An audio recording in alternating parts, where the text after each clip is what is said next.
អូអ៊ីស្រាអែលលេងដោយកំពុងទាមទារសិទ្ធិផ្ដាច់មុខក្នុងការវិប្រហារក្រុមហេបូឡាគ្រប់ពេលវេលាដែលខ្លួនចង់ហើយឲ្យអ៊ីរ៉ង់រំលាយកន្លែងចម្រាញ់សារធាតុនុយក្លេអ៊ែរចោលទាំងស្រុងតើនេះជាការការពារជាតិឬជាការដាក់លក្ខខណ្ឌដែលធ្វើឲ្យសន្តិភាពក្នុងតំបន់คล้ายទៅជាក្តីស្រមៃកាសែត Reuters នៅថ្ងៃទី25ឧសភាបានឲ្យដឹងថាអ៊ីស្រាអែលតាមរយៈលោក Benjamin Netanyahu បានបង្ហាញចំហយ៉ាងម៉ឺងម៉ាត់ក្នុងការជំទាស់ទៅនឹងសេចក្តីព្រៀងបណ្ដោះអាសន្នរវាងសហរដ្ឋអាមេរិកនិងអ៊ីរ៉ង់ដោយចាត់ទុកថាវាជាកិច្ចព្រមព្រៀងដែលចោះចាញ់ចំពោះមហិច្ឆតានុយក្លេអ៊ែររបស់អ៊ីរ៉ង់ខណៈដែលសេចក្តីព្រៀងបានពន្យាពេលការចរចាលើបញ្ហានុយក្លេអ៊ែរនៅពេលក្រោយលោក Netanyahu បានទាមទារលក្ខខណ្ឌដែលតឹងរ៉ឹងជាងនេះទៅទៀតដោយទាមទារឲ្យមានការរំសាយកន្លែងចម្រាញ់សារធាតុនុយក្លេអ៊ែររបស់អ៊ីរ៉ង់ចោលទាំងស្រុងនិងដកហូតសារធាតុនុយក្លេអ៊ែរទាំងអស់ចេញពីទឹកដីរបស់ខ្លួនការទាមទារដ៏អតិបរមានេះគឺជាយុទ្ធសាស្ត្ររបស់អ៊ីស្រាអែលដើម្បីកុំឲ្យអាមេរិកចុះកិច្ចព្រមព្រៀងណាមួយដែលទុកឲ្យអ៊ីរ៉ង់នៅតែមានសមត្ថភាពវិវត្តទៅជាមហាអំណាចនុយក្លេអ៊ែរក្នុងរយៈពេលវែងការទាមទាររបស់លោក Netanyahu នាពេលនេះបានកើតឡើងនៅពេលដែលសេចក្តីព្រៀងបណ្ដោះអាសន្នរវាងអាមេរិកនិងអ៊ីរ៉ង់នៅថ្ងៃទី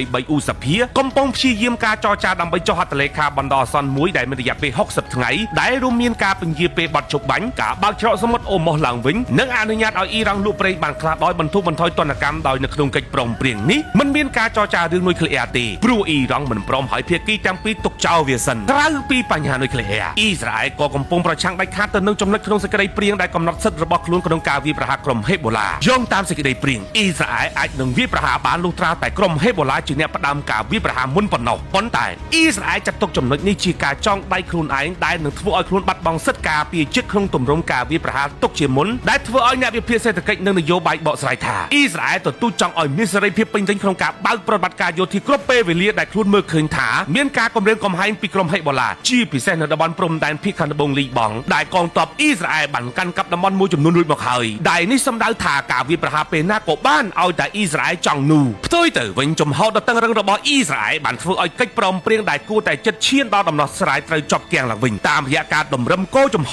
ជាមួយរដ្ឋបាលលោក Donald Trump អ៊ីស្រាអែលបានជោគជ័យក្នុងការបង្អាក់សន្ទុះនៃកិច្ចចរចានេះដោយទទួលបានការអះអាងថាសហរដ្ឋអាមេរិកនឹងមិនចុះហត្ថលេខាលើកិច្ចព្រមព្រៀងចុងក្រោយណាមួយឡើយប្រសិនបើលក្ខខណ្ឌសុវត្ថិភាពរបស់អ៊ីស្រាអែលមិនត្រូវបានឆ្លើយតបការនេះបង្ហាញថាអ៊ីស្រាអែលមិនត្រឹមតែមិនព្រមលក្ខខណ្ឌយកកិច្ចព្រមព្រៀងដែលខ្លួនបានបាត់បង់អំណាចយោធានោះទេប៉ុន្តែថែមទាំងកំពុងប្រើប្រាស់ឥទ្ធិពលនយោបាយដើម្បីបង្ខំឲ្យភាគីពាក់ព័ន្ធត្រូវតែទទួលយកលក្ខខណ្ឌរបស់ខ្លួនជាលក្ខខណ្ឌចាប់ផ្ដើមមុនពេលកិច្ចព្រមព្រៀងណាមួយត្រូវបានអនុម័តខ្ញុំសំអាងវណ្ណៈ True Insider